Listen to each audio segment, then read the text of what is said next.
प्रिय मित्रों, आज हम सब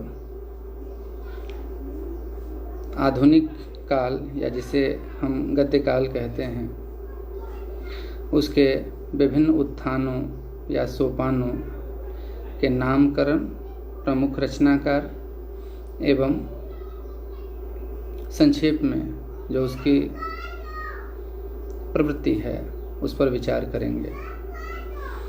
इस चर्चा के पश्चात आप आधुनिक काल के विभिन्न उत्थानों या सोपानों के नाम जान पाएंगे, उनके महत्वपूर्ण रचनाकारों के बारे में जान पाएंगे एवं उस युग की संक्षेप में जो मुख्य प्रवृत्ति है उसको जान पाएंगे।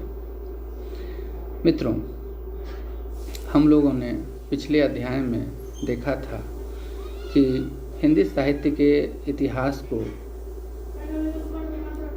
दो दृष्टियों से कालखंडों में बांटकर उसका नामकरण किया गया है। जो पहली दृष्टि है वह है विधेयवादी इतिहास लेखन की प्रणाली और उसके आधार पर आचार्य रामचंद्र शुक्ल ने अपने ग्रंथ हिंदी साहित्य के इतिहास में हिंदी साहित्य को 4 कालखंडों आदिकाल, पूर्व मध्यकाल, उत्तर मध्यकाल एवं आधुनिक काल के रूप में बांटा है। रामचंद्र शुक्ल ने जो हिंदी साहित्य का काल विभाजन है उसमें तत्कालीन युग की प्रमुख प्रवृत्ति के आधार पर भी नामकरण किया है उन्होंने, और उस दृष्टि से हम आदिकाल को वीरगाथा काल के रूप में जानते हैं, पूर्व मध्यकाल को भक्तिकाल के रूप में जानते हैं, उत्तर मध्यकाल को रीतिकाल के रूप में जानते हैं एवं आधुनिक काल को गद्यकाल के रूप में जानते हैं। मित्रों, पिछले अध्याय में हम लोगों ने देखा था कि आचार्य रामचंद्र शुक्ल ने आधुनिक काल या गद्यकाल के 3 सोपानों को भारतेंदु युग, द्विवेदी युग एवं छायावाद युग के रूप में बांटा था। आज हम सब अध्ययन की सुविधा के लिए आधुनिक काल का जो विभिन्न उत्थान या सोपान है उस पर दृष्टि डालते हुए यह देखते हैं कि आधुनिक काल का जो पहला उत्थान या सोपान है वह भारतेंदु युग है। भारतेंदु युग का समय आचार्य रामचंद्र शुक्ल ने सन 1843 ईस्वी से लेकर सन 1900 ईस्वी तक निर्धारित किया है। परवर्ती विद्वान इतिहासकारों ने भारतेंदु युग का समय सन 1857 से लेकर सन 1900 ईस्वी तक मानने का सुझाव व्यक्त किया है।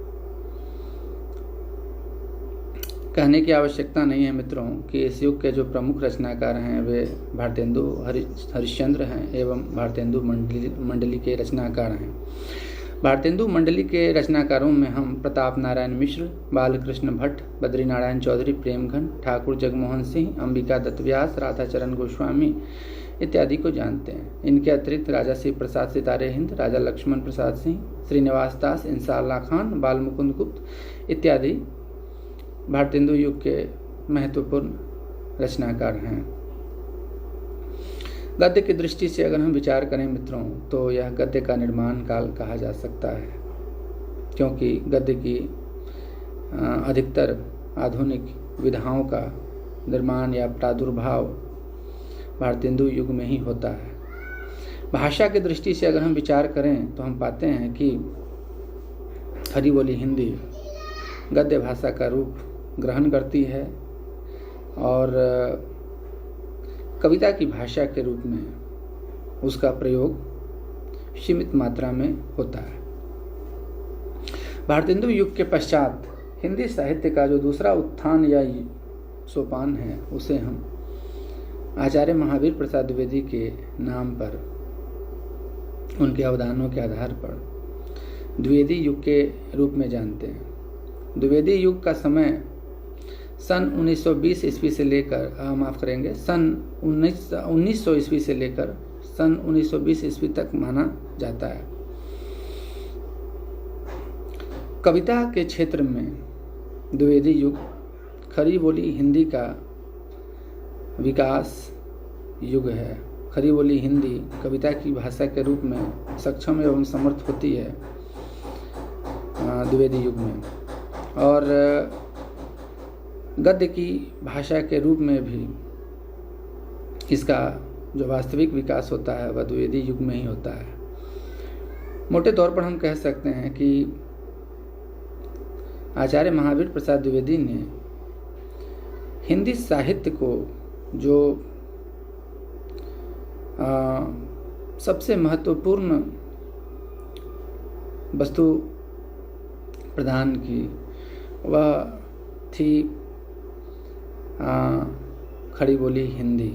खड़ी बोली हिंदी को उन्होंने अभिव्यंजना की दृष्टि से सक्षम एवं समर्थ बनाया, और इसके साथ ही आचार्य महावीर प्रसाद द्विवेदी ने हिंदी साहित्य की चिंतन धारा को व्यापक दृष्टि प्रदान करने में महत्वपूर्ण योगदान दिया। कविता का विषय क्षेत्र व्यापक होता है द्विवेदी युग में। इस युग के महत्वपूर्ण रचनाकारों में श्याम सुंदर दास, श्रीधर पाठक, स्वयं महावीर प्रसाद द्विवेदी, मैथिली शरण गुप्त, राम नरेश त्रिपाठी इत्यादि रचनाकार प्रमुख हैं। हिंदी साहित्य का जो तीसरा उत्थान या सोपान है उसे हम छायावाद के रूप में जानते हैं। इसका समय सन 1920 ईस्वी से लेकर सन 1936 ईस्वी तक किया गया है, एवं कविता के क्षेत्र में जयशंकर प्रसाद, सूर्यकांत त्रिपाठी निराला, सुमित्रा नंदन पंत एवं महादेवी वर्मा छायावादी कविता के प्रमुख हस्ताक्षर हैं। मित्रों, हम लोगों ने पिछले अध्याय में देखा था कि जिसे हम छायावाद युग कहते हैं कविता के क्षेत्र में, वह गद्य के क्षेत्र में स्वच्छंदतावाद युग है। राजनीति के क्षेत्र में वह गांधी युग है। इतिहास, निबंध एवं आलोचना के क्षेत्र में वह शुक्ल युग है। नाटक के क्षेत्र में वह प्रसाद युग है, एवं कहानी एवं उपन्यास के क्षेत्र में उसे हम प्रेमचंद युग कहते हैं। तो अगर संक्षेप में हम कहना चाहें, निष्कर्ष के रूप में हम कहना चाहें, तो आधुनिक काल का कविता की दृष्टि से अगर कोई स्वर्ण युग माना जाता है तो वह छायावाद युग है। एवं गद्य की दृष्टि से भी हम कह सकते हैं कि छायावाद या स्वच्छंदतावाद युग जो है वह गद्य की दृष्टि से भी हिंदी साहित्य का आधुनिक काल के अंतर्गत स्वर्ण युग माना जाना चाहिए। इतनी बड़ी उपलब्धि इस छोटे से कालक्रम के दौरान हिंदी के महान साहित्यकारों, रचनाकारों के द्वारा प्राप्त की जाती है, जिस पर विचार करते समय हम हतप्रभ हो जाते हैं। छायावाद के बाद जो अगला उत्थान है या सोपान है आधुनिक काल या गद्य काल का, उसे हम प्रगतिवाद के रूप में जानते हैं। प्रगतिवाद कविता आंदोलन, प्रगतिशील जो साहित्यिक चेतना थी उससे संपन्न काव्य आंदोलन है, और इसका समय सन 1936 ईस्वी से लेकर सन 1943 ईस्वी तक माना जाता है। इसके अंतर्गत जो कवि आते हैं, रचनाकार आते हैं, उन पर अगर हम विचार करें मित्रों, तो वे हमारे समक्ष 3 रूपों में आते हैं। पहली श्रेणी जो है उन कवियों की है जो मुख्यतः छायावादी कवि हैं, किंतु बाद में चलकर वे प्रयोगवादी कवि के रूप में अपनी रचनाएं करते हैं, और इसके अंतर्गत सूर्यकांत त्रिपाठी निराला एवं सुमित्रा नंदन पंत आते हैं। दूसरी कोटि में वैसे रचनाकार आते हैं जो पूर्व में तो प्रगतिवादी रचनाकार होते हैं, किंतु कालांतर में आगे चलकर वे प्रयोगवादी कवि के रूप में बदल जाते हैं, प्रयोगवादी कविताओं की रचना करने लगते हैं और इनके अंतर्गत मुक्तिबोध, अज्ञेय, भारत भूषण अग्रवाल, भवानी प्रसाद मिश्र, नरेश मेहता, शमशेर बहादुर सिंह इत्यादि कवि आते हैं। और तीसरी कोटि विशुद्ध रूप से प्रगतिवादी कवियों की है और इसके अंतर्गत केदारनाथ अग्रवाल, रामविलास शर्मा, नागार्जुन, रंगे राघव, शिवमंगल सिंह सुमन एवं त्रिलोचन इत्यादि कवि आते हैं। प्रगतिवादी काव्यधारा या प्रगतिवाद के बाद हिंदी साहित्य का जो अगला काव्य उत्थान, पांचवा काव्य सोपान है, उसे हम प्रयोगवाद एवं नई कविता के रूप में देखते हैं और इसका समय हम सन 1943 ईस्वी से लेकर के सन 1967 ईस्वी तक मान सकते हैं। डॉक्टर नगेंद्र ने अपने द्वारा संपादित हिंदी साहित्य के इतिहास में नई कविता के समय को नवल लेखन कहकर संबोधित किया है। मित्रों, हम सब जानते हैं कि प्रयोगवाद का प्रारंभ अज्ञेय के द्वारा संपादित ताड़ सप्तक काव्य संग्रह, कविता संग्रह से माना जाता है। मुख्य प्रयोगवादी कवियों के अंतर्गत हम अज्ञेय को, शमशेर बहादुर सिंह को, रघुवीर सहाय, सर्वेश्वर दयाल सक्सेना एवं भवानी प्रसाद मिश्र इत्यादि कवियों को देखते हैं। ये कवि नवीन शिल्प के आग्रही हैं और अपने पद्य एवं गद्य में भी इन्होंने नवीन शिल्प का विधान किया है। अज्ञेय आधुनिक हिंदी कविता के सबसे बड़े शिल्पकार हैं। पद्य एवं गद्य की दृष्टियों से अगर हम विचार करें तो नवीन शिल्प विधान करना अज्ञेय की सबसे बड़ी खासियत या विशेषता है। मित्रों, इसके बाद जो अगला जो छठा काव्य उत्थान, काव्य सोपान जो आधुनिक काल या गद्य काल के अंतर्गत हम सबके सामने आता है, वह है साठोत्तरी हिंदी कविता या साठोत्तरी गद्य। यह जो समय है मित्रों, सन 1960 के बाद का जो समय है, वह भारतीय जीवन दर्शन में अस्थिरता एवं मोह भंग का समय है। हम इस दौरान देखते हैं कि न केवल सामाजिक जीवन, राजनीतिक जीवन, सांस्कृतिक जीवन में अस्थिरता पाई जाती है, बल्कि साहित्यिक जगत में भी रचनाओं के रूप में उसकी परिणति होती है। और यही कारण है कि साठोत्तरी कविता यानी 60 के बाद जो है हिंदी साहित्य जगत में कविता के आंदोलनों की बाढ़ सी आ जाती है। कुछ समझ में नहीं आता है कि क्या हो रहा है यह अचानक। इसके अंतर्गत जो प्रमुख गिनाने योग्य जो काव्य आंदोलन आते हैं, उनको हम लोग इस रूप में जानते हैं: अकविता, नवगीत, सकविता, अभिनव कविता, एबसट कविता, बीट कविता, ताजी कविता, सहज कविता, अगीत इत्यादि। अगर साठोत्तरी कविता का समय निर्धारण करना पड़े तो हम कह सकते हैं कि 1967 से और 1980 के बीच की जो कविता है वह साठोत्तरी कविता है। और राजकमल चौधरी, सुदामा पांडे, धूमिल, रघुवीर सहाय, सर्वेश्वर दयाल सक्सेना इत्यादि साठोत्तरी हिंदी कविता के प्रमुख कवि हैं, रचनाकार हैं। गद्य के क्षेत्र में यह युग जो है वह नई कहानी का युग है, सचेतन एवं समानांतर कहानी का युग है। और उस क्षेत्र में भी सकारात्मक प्रगति होती है। गद्य के क्षेत्र में इतनी अस्थिरता दिखलाई नहीं पड़ती है जितनी कविता के क्षेत्र में दिखाई पड़ती है। हिंदी साहित्य का जो 7वां एवं अंतिम काव्य उत्थान है मित्रों, उसे हम समकालीन हिंदी कविता के रूप में जानते हैं। गद्य के क्षेत्र में यह समकालीन गद्य का समकालीन गद्य माना जा सकता है।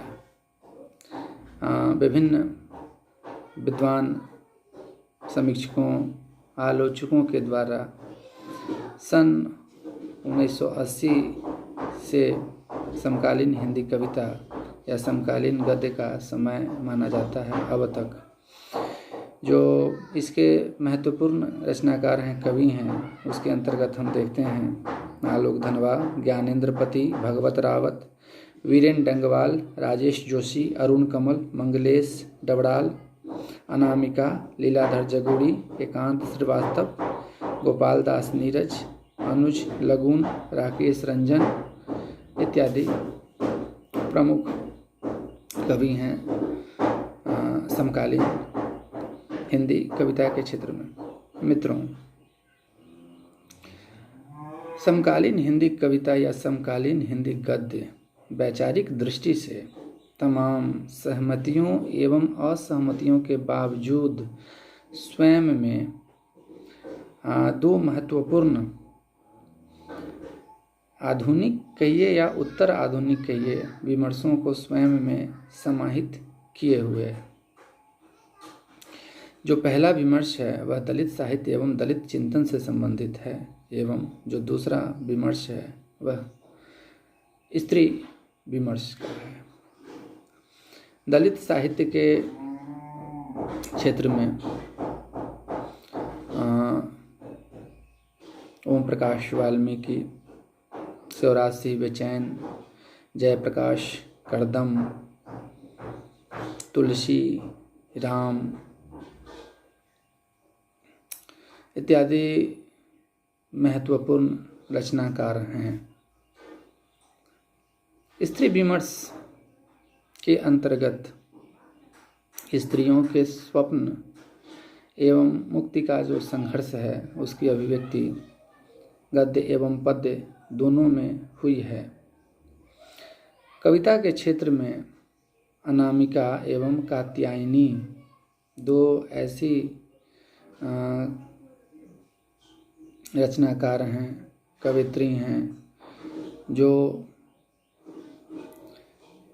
विशेष प्रकार की महत्वपूर्ण रचनाएं करती हैं, महत्वपूर्ण हस्ताक्षर हैं कविता के क्षेत्र में।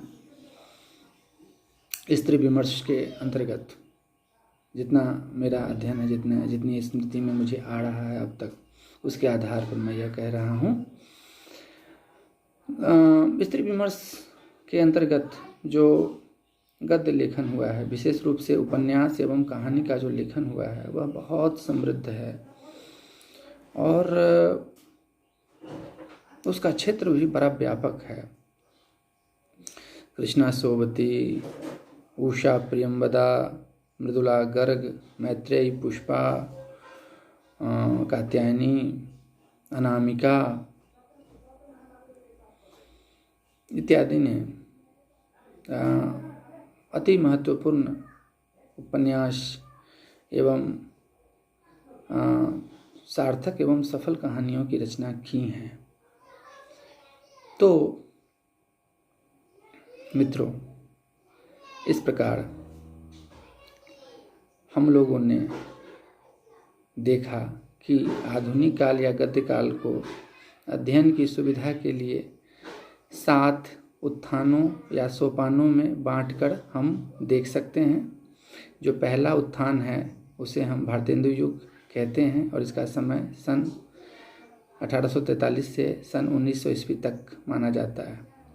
जो दूसरा उत्थान है वह द्विवेदी युग है और इसका समय सन 1900 से लेकर 1920 ईस्वी तक माना जाता है। जो तीसरा उत्थान है वह छायावाद या स्वच्छंदतावाद युग है और उसका समय सन 1920 से लेकर सन 1936 ईस्वी तक माना जाता है। जो चौथा उत्थान है वह प्रगतिवाद है और उसका समय सन 1936 ईस्वी से लेकर सन 1943 ईस्वी तक माना जाता है। जो पांचवा उत्थान है वह प्रयोगवाद एवं नई कविता के रूप में हम लोगों के सामने आता है और उसका समय हम सन 1943 से लेकर सन 1967 तक निर्धारित कर सकते हैं। डॉक्टर नगेंद्र ने अपने द्वारा संपादित हिंदी साहित्य के इतिहास में इस कालखंड को नवलेखन का काल कहा है। इसके बाद जो हिंदी का माफ़ करेंगे आधुनिक काल का जो 7वां उत्थान है उसे हम साठोत्तरी कविता के रूप में जानते हैं। साठोत्तरी कविता कहने का तात्पर्य मतलब यह है कि यह जो समय है यह स्वयं में अपने आप में विभिन्न प्रकार के काव्य आंदोलनों को समाहित किए हुए है, इसलिए एक नाम साठोत्तरी कविता कहना ज़्यादा संगत एवं समीचीन प्रतीत होता है और इसका समय हम 1967 से 1980 तक निर्धारित कर सकते हैं। और आधुनिक काल या गद्य काल का जो अंतिम एवं महत्वपूर्ण काव्य उत्थान या सोपान है उसे हम समकालीन हिंदी कविता के रूप में जानते हैं और इसका समय सन 1980 से लेकर अब तक किया जा सकता है। समकालीन हिंदी कविता को गद्य के क्षेत्र में हम समकालीन गद्य कहकर भी बुलाते हैं और समकालीन हिंदी कविता या समकालीन हिंदी गद्य स्वयं में दो महत्वपूर्ण काव्य आंदोलनों को, साहित्यिक आंदोलनों को समाहित किए हुए है। एक दलित विमर्श या दलित चिंतन और दूसरा स्त्री विमर्श। तो मित्रों आगे हम लोग एक एक करके भारतेंदु युग, द्विवेदी युग, छायावाद युग, प्रगतिवाद युग, प्रयोगवाद एवं नई कविता, साठोत्तरी कविता एवं समकालीन हिंदी कविता के साथ समकालीन गद्य पर भी विचार करेंगे। बहुत बहुत धन्यवाद आप सबका।